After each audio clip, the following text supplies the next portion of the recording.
ఎవరికి తెలియదు. ఎవరో సమ్వన్ ఒక ఎడిటరు, అది ఈరోజు నీ కుటుంబం కూడా ఎవరికి తెలియదు. కానీ ఈరోజు పరిస్థితి ఏమైందిరా అంటే, నీ కుటుంబంలో నీ భార్య ఫోటోని ఈరోజు సోషల్ మీడియాలో పెడుతున్నారు, నీ కూతురు ఫోటోని ఈరోజు సోషల్ మీడియాలో పెడుతున్నారు. అంటే నువ్వు నీ నాయకుడు తాలూకా మొహంలో నవ్వు చూడటానికో, లేకపోతే నీ నాయకుడు తాలూకా ఆ 5,000 రూపాయలకో 7,000 రూపాయలకో సాక్షాత్తు ఈ కృష్ణంరాజు అన్న వ్యక్తి వాళ్ళ కుటుంబ సభ్యుల్ని కూడా వీధిలో పెట్టేసుకున్నాడంటే ఒక్కసారి మనందరం ఆలోచించాల్సిన అవసరం ఉంది కదా. ఈరోజు మేము ఒకటి చెప్తున్నామండి, సాక్షాత్తు భారతీరెడ్డి గారి గురించి తప్పుడుగా మాట్లాడి సోషల్ మీడియాలో తప్పుడుగా మాట్లాడారని మా పార్టీ మనిషి అయినా కూడా కిరణ్ని ఇమీడియట్గా అరెస్ట్ చేసి, మేము ఒకటేంటంటే స్త్రీల పట్ల మాకున్న గౌరవాన్ని మేము ఆ రోజు మేము చూపించాము. ఎందుకంటే ఎవరైనా స్త్రీ మహిళను ఎవరు కూడా కించపరచకూడదు అనే ఉద్దేశంతో ఆ రోజు ఇమీడియట్గా పార్టీ సింపథైజర్ అయినప్పటికీ కూడా అతను మాట్లాడిన మాట తప్పు అని చెప్పి ఇమీడియట్గా మేము అరెస్ట్ చేసి వెళ్ళాం. ఏమంటే భారతదేశం అంటేనే మహిళల్ని గౌరవించే దేశం. అసలు మన సంస్కృతిలోనే మహిళల గురించి గౌరవంగా ఉంటుంది. భరత మాత అంటామండి, తెలుగు తల్లి అంటామండి. అటువంటి భరత మాతని, తెలుగు తల్లిని కూడా ఈ రోజు నువ్వు ఏ రంగంలోకి దింపేసావో ఒక్కసారి ఆలోచిస్తున్నావో జగన్మోహన్ రెడ్డి? ఎస్, నేను జగన్మోహన్ రెడ్డి గురించే మాట్లాడతాను. సాక్షి పేపర్ నీది, సాక్షి పేపర్ చీఫ్ మీ మిస్సెస్ భారతీరెడ్డి గారు. అటువంటి భారతీరెడ్డి అపోజిషన్లో ఉన్న భారతీరెడ్డి గారి గురించి మాట్లాడితేనే మా గవర్నమెంట్ ఇమీడియట్గా యాక్షన్ తీసుకుంది. సోషల్ మీడియా వేదికగా ఏ మహిళల గురించి మాట్లాడినా కూడా మేము యాక్షన్ తీసుకున్నాము. అలాగనే ఈరోజు నీ ఛానల్లో కూర్చొని ఇష్టానుసారంగా మాట్లాడతాం. దీనికి ఆద్యం కూడా నాకు తెలిసి రీసెంట్గా తిరుపతిలో ఒక మీటింగ్ అయింది. ఈ సాక్షి ఛానల్ చెవిరెడ్డి భాస్కర్ రెడ్డి సమ్ కో బ్యాచ్తో మేము ఒక తీర్మానం చేసుకున్నాం వాళ్ళు, మేము గవర్నమెంట్ మీద మేము పోరాటం చేస్తాము. ఇదేనా పోరాటం అంటే ఈరోజు రాష్ట్రానికి పెట్టుబడులు వస్తున్నాయి, రాష్ట్రంలో ఉద్యోగ కల్పన జరుగుతుంది, రాష్ట్రం అభివృద్ధి పదవులకు ముందుకెళ్తుంది, దానికి నీకు అక్కసు. ఆ అక్కసుని ఎలా వెళ్ళగక్కాలి అంటే ఆడవాళ్ళ దొరికేరు, ఆడవాళ్ళ గురించి ఎంత నీచంగా మాట్లాడతావా అంటే అదే ప్రాంతంలో ఇప్పుడు ఏ ప్రాంతాన్ని అయితే నువ్వు వేశ్యల రాజధాని అన్నావో అదే ప్రాంతంలో ఎంతమంది మన సోదరీమణులు ఉన్నారు, ఎంతమంది మీ సోదరీమణులు ఉన్నారు, మీ ఇంట్లో ఆడవాళ్ళు ఉన్నారు. నువ్వు మాట్లాడేటప్పుడు కనీసం ఆ కామన్ సెన్స్ లేకుండా ఎలా మాట్లాడగలిగించావు? ఈ రోజుకి కూడా ఎక్కడైనా ఏదైనా జరిగితే బయటకు వచ్చి ఏం చేస్తున్నారు, అలా చేస్తున్నారు అని చెప్పి వైఎస్ఆర్సీపీ సోషల్ మీడియాలో నోటుకొచ్చినట్టు మాట్లాడే వాళ్ళు ఈ రోజు ఈ విషయం గురించి ఎందుకు వైఎస్ఆర్సీపీ లీడర్స్ ఎవరు మాట్లాడట్లా? ఎందుకు భారతీరెడ్డి గారు, అమ్మ భారతీరెడ్డి గారు, చాలా గౌరవంతో మిమ్మల్ని అడుగుతున్నా. నేను ఒక చీఫ్, ఒక పేపర్ చీఫ్, ఒక సాక్షి ఛానల్ కానీ పేపర్ కానీ చీఫ్ ఒక మహిళ అయినందుకు నిజంగా గర్వపడాలి. ఎందుకంటే ఒక మహిళ నడుపుతోంది అని చెప్పి నేను కూడా గర్వంగా ఫీల్ అవుతాను, ఒక మహిళ నడుపుతోంది అని.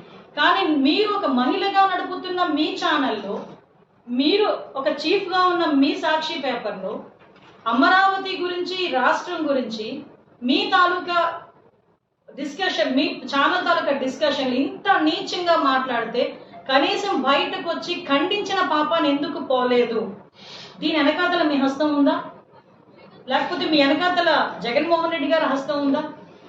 ఎందుకు నాకు ఇప్పటికీ అర్థం కానిది ఏంటంటే, అతగాడితో మాట్లాడాడండి, 150 ఆర్గనైజేషన్స్ ఉన్నాయి విజయవాడ పరిధిలోని, సో దట్ నేను అందుకే ఇలా మాట్లాడాను అని దానికి ఏదో కొంచెం ఏదో టెంకరింగ్ ఇస్తున్నాడు. ఎందుకు సంథింగ్ ఇక్కడ ఇంకొకటి కూడా నాకు అర్థం కాలేదు. యాక్చువల్గా నేను తర్వాత చాలా సర్వేస్ నేను కూడా చూసాను. యాక్చువల్గా ఎవ్రీ టైం ఒక హెల్త్ గురించి ప్రతి ఒక్కరు కూడా కొన్ని సర్వేస్ బయట పెడతారు. ఆ సర్వేస్ విషయంలోని దాన్ని బేస్ చేసుకుని నోటుకొచ్చినట్టు మాట్లాడడం అనేది ఎంతవరకు న్యాయం? పోనీ నువ్వు నిజంగా సర్వే చూసావు, సర్వేలో ఇలా రాసుంది అని చెప్పి మాట్లాడు. ఇప్పుడు ఫర్ ఎగ్జాంపుల్ ఆయన మాట్లాడిన మాటలు బాగానే గుర్తు చేశారు, థ్యాంక్ యూ సో మచ్. ఆయన మాట్లాడే మాటల్లో ఏముంది, ఇక్కడ ఇంతమంది సెక్స్ వర్కర్స్ ఉన్నారు, సో రాజధాని ప్రాంతాన్ని ఇంకా అలా మాట్లాడేస్తాం. ఇప్పుడు మన ఊర్లో వస్తారు, కుష్టు వ్యాధి నివారణ కేంద్రం పెడతారు. ఆ ఊర్లో అందరూ కుష్టు వ్యాధి గ్రస్తున్నట్ట దాని అర్థం. ఇప్పుడు ఎక్కడో నిరక్షరాస్యతకి నిర్మూలిద్దామని చెప్పేసి ఒక గ్రామంలో బోర్డు ఉంటుంది అంటే ఆ ఊర్లో వాళ్ళందరూ నిరక్షరాస్యులని అర్థం. అరే అందులో ఉన్న వాళ్ళు కొంతమంది గురించి మాట్లాడే సందర్భాన్ని పక్కన పెట్టుకొని అందరికీ ఆపాదించి దాన్ని ఒక డిమోరలైజ్ చేసి అంటే ఇది వ్యక్తిత్వ హననం కన్నా ఇంకా ఏదైనా పదం ఉందేమో చూడండి. ఇది మనల్ని ఒక రకంగా మానసికంగా చాలా హింసిస్తుంది. ఈ వర్డ్ మానసికంగా చాలా హింసిస్తుంది. ముఖ్యంగా మహిళలుగా మమ్మల్ని ఎంత హింసిస్తారో అట్ ద సేమ్ టైం ఆ మహిళను గౌరవించే ప్రతి జంటికి కూడా, ప్రతి పురుషుడికి కూడా అంతే పెయిన్ ఉంటుంది. సో అది లాజిక్లెస్ ఆర్గ్యుమెంట్ అన్నమాట.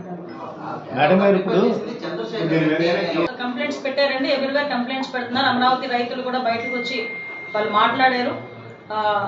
ఇక్కడ కూడా అమరావతి రైతుల గురించి నిజంగా ఒక్కొక్కసారి చాలా బాధ. ఆలే కాదండి, ఈరోజు నేను కూడా ఆ అసోసియేషన్ లో పాల్గొన్నాను. అదే ముఖ్యంగా ఇక్కడ వైజాగ్ ప్రజలు కూడా అమరావతి రాజధానిగా రావాలని కోరుకున్న వ్యక్తులు ఉన్నారు. వైజాగ్ నుంచి అన్ని చోట్ల నుంచి వాళ్ళు పడినంత మానసిక క్షోభ నాకు తెలిసి ఎవరు పడుండ్రు. నిజం, వాళ్ళు కట్టుకున్న చీర గురించి కామెంట్ చేశారండి, వాళ్ళు పెట్టుకున్న బొట్టు గురించి కామెంట్ చేశారండి, రైతులు ఎంత కాస్ట్లీ బట్టలు వేసుకుంటారని కామెంట్ చేశారండి. అరే భోజనం పెట్టే రైతు మంచి బట్టలు కట్టుకోకూడదని ఎక్కడైనా రూల్ ఉందా ఆ రోజు అడిగితే నోటుకు వచ్చినట్టు మాట్లాడారండి. ఆ బాధలన్నీ పడ్డాం. మళ్ళా ఈ రోజు సేమ్ యాస్టీస్ గా ఎందుకు మహిళలంటే ఇంత అక్కసు జగన్మోహన్ రెడ్డికి?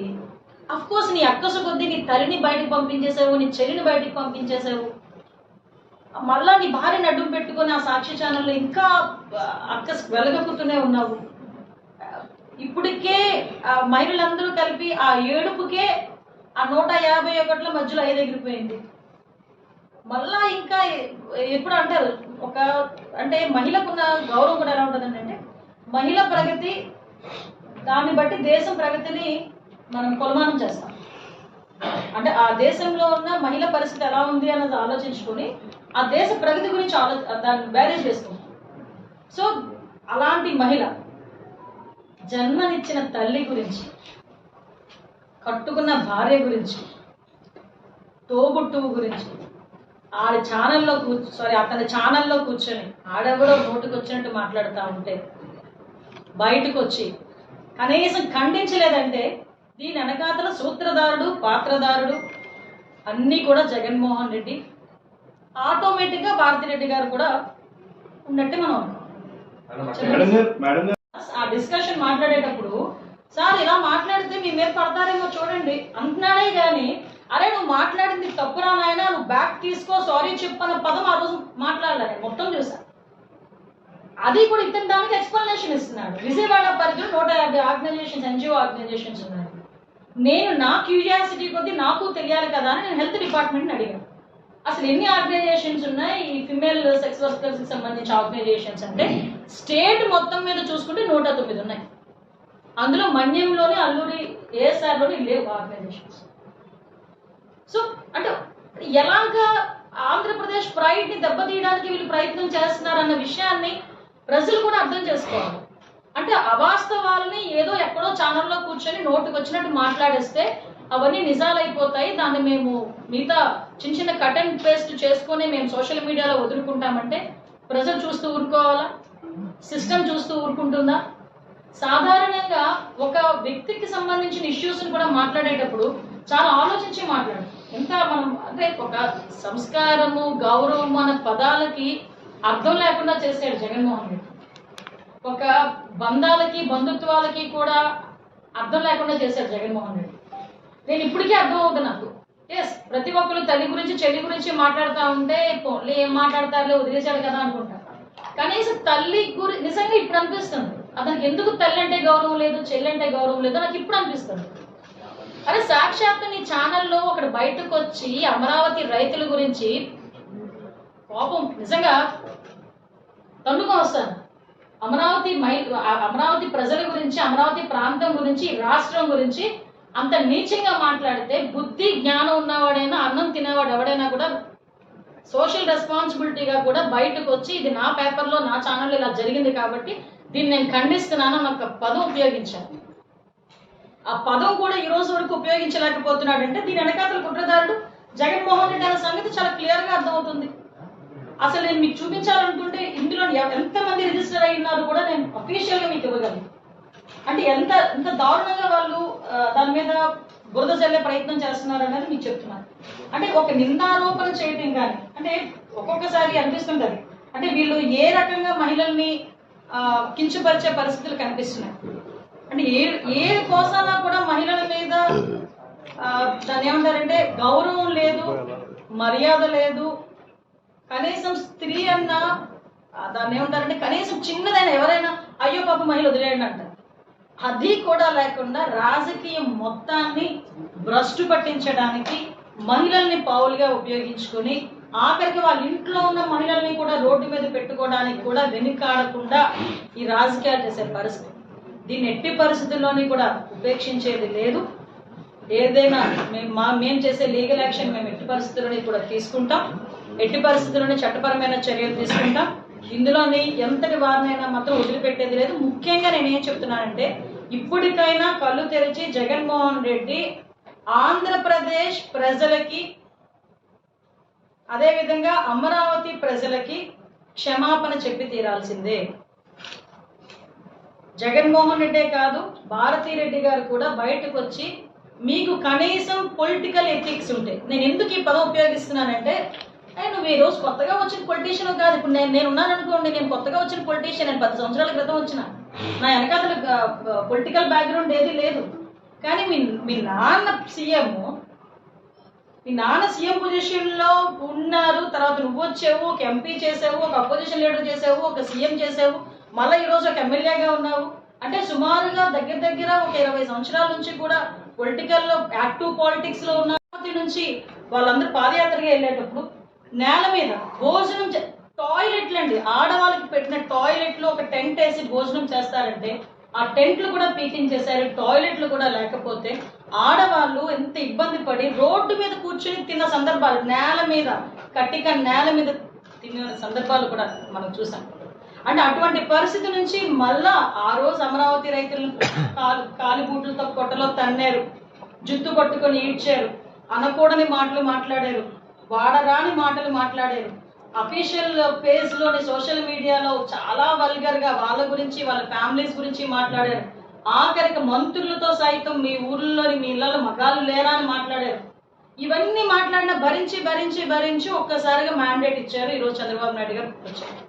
ఈరోజు అమరావతి అంటే అతగాడికి గుర్తొచ్చిన పదం తప్పించి ఈరోజు అమరావతి అంటే నిజంగా ఇంద్రుడు పరిపాలించిన ప్రదేశాన్ని అమరావతి అంటారు. ఎన్నో చంద్రబాబు నాయుడు గారు ఎంతో ఆలోచించి ఆ రాజధానికి ఆ పేరు పెట్టారు.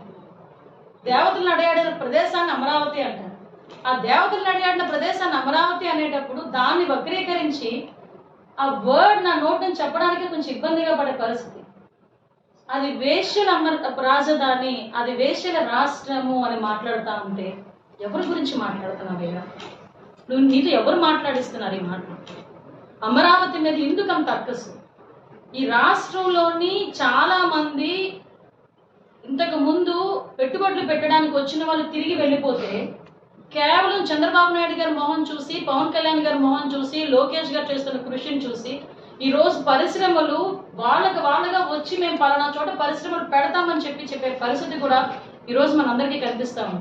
నీకు అమరావతి అనేసరికి నీకు కనిపించినది ఏదో ఒక కావాలని బురద జల్లే కార్యక్రమంలో వేశ్యల రాజధాని అని చెప్పి మాట్లాడేవే తప్పించి అదే అమరావతికి సంబంధించి ఈ రోజు 77,250 కోట్ల అంచనాలతోని పనులు ఏకకాలంలో చేపట్టడానికి సిద్ధం చేసిందన్న సంగతి నువ్వు ఎందుకు మర్చిపోయావా? లేకపోతే అదెందుకు నువ్వు మాట్లాడలేదు?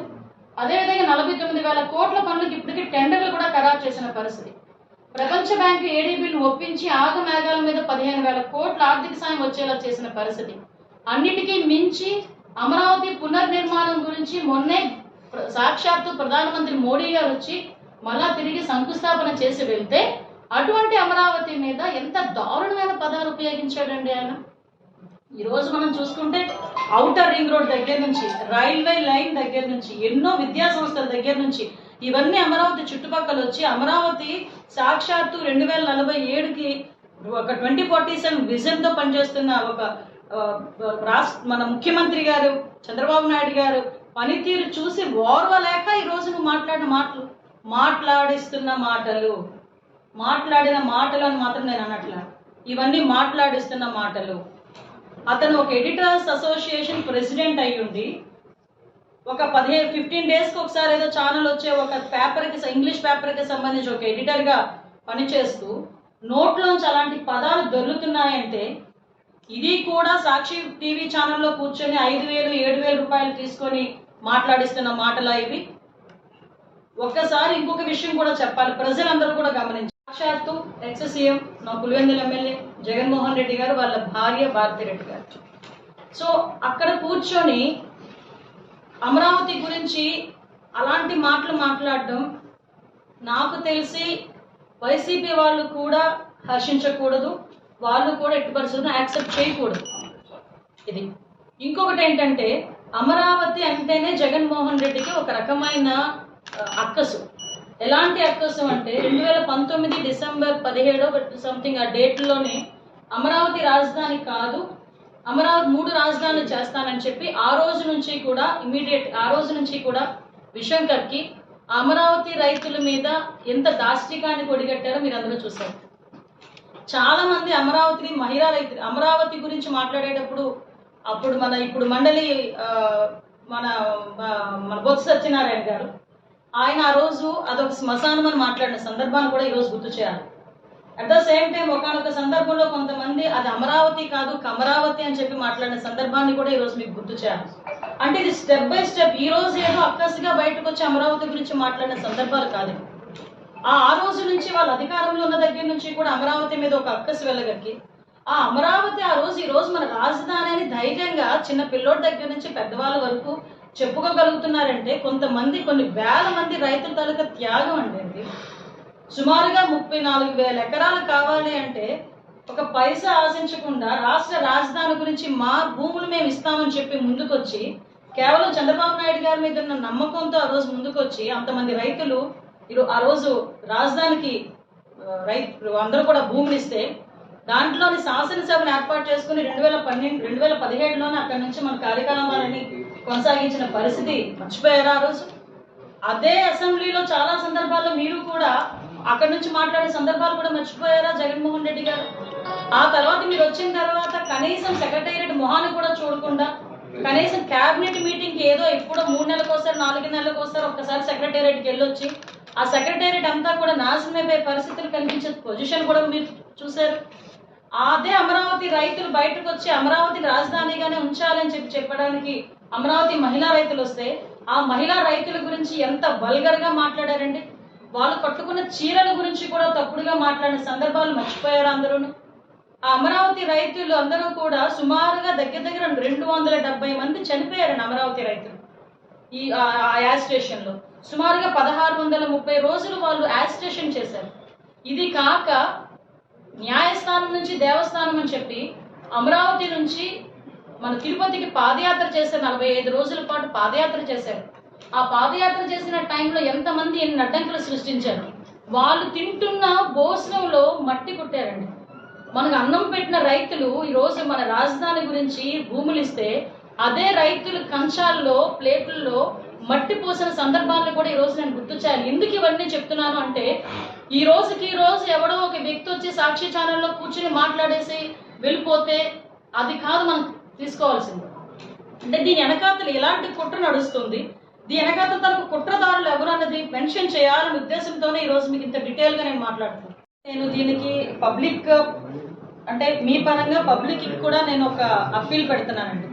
మీరు అన్నది చాలా వ్యాలిడ్ పాయింట్. ఎందుకంటే ఈ రాజధాని అని దేవతల రాజధాని అని గౌరవ ప్రధానమంత్రి నరేంద్ర మోడీ గారి దగ్గర నుంచి ముఖ్యమంత్రి గారు డిప్యూటీ సీఎం గారు అందరూ కూడా దీని గురించి మాట్లాడటమే కాదు ఆ రకంగానే దాన్ని భావించి ప్రమోట్ చేసుకొని ఈరోజు రాజధాని నిర్మాణం చేసుకుంటాను. ఇటువంటి నేపథ్యంలో బురద జల్లే పరిస్థితి నుంచి అత్యంత నీచంగా బురద జల్లే పరిస్థితికి వచ్చారంటే వీళ్ళకి చర్యలు ప్రభుత్వ పరంగా చట్టపరంగా చర్యలు మేము తీసుకున్నప్పటికీ కూడా ఈ విషయాన్ని ప్రజలు కూడా మర్చిపోకూడదు. ప్రజలు ఎవరు కూడా దీన్ని సమర్థించకూడదు. ప్రజలు కూడా దృష్టి పెట్టాలి. దయచేసి వాళ్ళందరికీ కూడా అప్పీల్ పెడుతున్నాను. ఒక్కసారి ఆలోచన చేయండి. ఈరోజు మేము ఎంత మోటివ్తో మేము పనిచేస్తున్నాము. ఈరోజు అమరావతి రాజధాని గురించి 270 మంది చనిపోయారు. అదే అమరావతి రాజధాని గురించి 1630 రోజులు ధర్నాలు చేశారు. అటువంటి అమరావతి రాజధానికి ఈరోజు ఎన్నో ఇన్స్టిట్యూషన్స్ వస్తున్నాయి, కంపెనీస్ వస్తున్నాయి, రైల్వే లైన్ వస్తుంది, ఔటర్ రింగ్ రోడ్ వస్తుంది, ఈ రోజుకే 70,000 కోట్లకు పైగా ఈరోజు ప్రణాళికను సిద్ధం చేసుకున్న ఇటువంటి తరుణంలో బురద జల్లే పరిస్థితిలో ఒక ఆడదాన్ని బయటకు తీసుకొచ్చి ఒక ఆడపిల్లల తాలూకా అంటే దాన్ని ఏమంటారంటే శీలాన్ని కించపరిచే విధంగా వీళ్ళు మాట్లాడే తీరు ప్రజలందరూ కూడా గమనించాలి, ప్రజలందరూ కూడా అర్థం చేసుకోవాలి. దీని మీద మేము చేసుకోవాల్సిన చట్టపరమైన చర్యలు మేము తీసుకున్నప్పటికీ కూడా దయచేసి పబ్లిక్కి ఒక మహిళగా నేను అప్పీల్ పెడుతున్నాను. దయచేసి అర్థం చేసుకోండి. ఇలాంటి వాళ్ళని మనం ఏం చేయాలన్నది మీకే వదిలేస్తాం కదా. ఇందాక డెఫినెట్ గా సాక్షి ఛానల్స్ మీద కూడా, సాక్షి టీవీ మీద కూడా, దాని మీద కూడా చర్యలు ఉంటాయి. వ్యక్తి విశ్లేషకుడు బాధపడుతున్నాడు. ఒకసారి ఎక్కడో ఇంట్లో కూర్చొని మాట్లాడడం కాదు, ఇదే మాట అమరావతి రైతుల మధ్యలోకి వెళ్ళి మాట్లాడమనండి. నిజంగా ఆయన నిజంగా క్షమాపణ అడిగే పరిస్థితి అయితే బయటకు వచ్చి అమరావతి మహిళా రైతుల దగ్గరికి వెళ్ళి, అమరావతి దగ్గరికి వెళ్ళి, అమరలింగేశ్వర స్వామి టెంపుల్ ఉంది అక్కడ, ఆ టెంపుల్ దగ్గరికి వెళ్ళి నిజంగా తప్పుడుగా నేను మాట్లాడాను అని చెప్పి అమరావతి మహిళా రైతులందరినీ మధ్యలో పెట్టి మాట్లాడమనండి. మేమెందుకు చేస్తామండి? అదే నువ్వు నోటికి వచ్చి నేను ఆ వీడియో మీరు అందరూ చూసే ఉంటారు. అసలు ఏ యాంగిల్లోనైనా అతను ఇంటెన్షనల్ గా మాట్లాడినట్టే ఉంది, కానీ అతను అంటే మామూలుగా ఏదో మాట్లాడేసాను అన్నట్టుగా ఎక్కడ కనిపించలేదు కదా. అంటే నేనేమంటానంటే 5,000కి 7,000కి కూడా ఛానల్లో కూర్చొని ఇంట్లో ఆడవాళ్ళు కూడా నేను ఎందుకు అతను మీరు అబ్జర్వ్ చేయండి, మీరు ఆలోచించుకుంటే నాకు నిజంగా చాలా బాధ అనిపించిందండి. ఒక ఫోటో విపరీతంగా సోషల్ మీడియాలో బయటకు వస్తుంది. మా తెలుగుదేశం పార్టీ ఉంటాయి కదా, వస్తున్నాయి. ఏంటి అమ్మాయి ఎవరు అని నేను చెక్ చేసుకున్నాను. పాప చూస్తే అతని గాడి తాలూకా కూతురు. తప్పు కదా. నేను వెంటనే ఫోన్ చేశాను, తప్పరా వెంటనే నేను కూడా కింద పంపించాను. తప్పు ఏ ఆడపిల్లనో వాళ్ళ తండ్రి ఏదో నోటుకు వచ్చినట్టు మాట్లాడితే అమ్మాయి తప్పు ఏం చేసింది, వాళ్ళ భార్య ఏం తప్పు చేసింది? మేము ఆ యాంగిల్లో ఆలోచిస్తాము. అంతేగాని నువ్వు తెలుగుదేశం పార్టీలు ఆడవాళ్ళందరినీ వీధిలో పెట్టేసి నోటుకు వచ్చినట్టు మాట్లాడేద్దాం. మహిళకి గౌరవం ఇచ్చుకోకపోతే ఆ జీవితం కూడా వేస్ట్ అండి. ఎందుకు మహిళకి గౌరవం ఇచ్చుకోకపోతే అంటే ఒక తల్లి కడుపును పుట్టిన వ్యక్తిగా ఆ మహిళకు గౌరవం ఇచ్చుకోకపోతే వేస్ట్. మాట్లాడిన మాట తప్పు అని చెప్పమనండి. అమరావతిని స్వాగతిస్తున్నాను అని చెప్పాడు కదా ఆయన, చెప్పాడు అని మీరు అంటున్నారు, నేను అక్కడైతే చూడలా. సో నిజంగా అదే మనిషి ఆ మాట అనుంటే కనుక ఈరోజు వాళ్ళ సాక్షి ఛానల్లోనే ఒక నోటికి వచ్చినట్టు ఒక దాన్ని ఏమంటారంటే ఒక మూర్ఖుడు అంటారో, ఒక మనిషి కాని మనిషి అలాంటి వ్యక్తి మాట్లాడిన మాటల్ని ఖండిస్తున్నానని చెప్పమనండి ధైర్యం ఉంటే. Okay, thank you.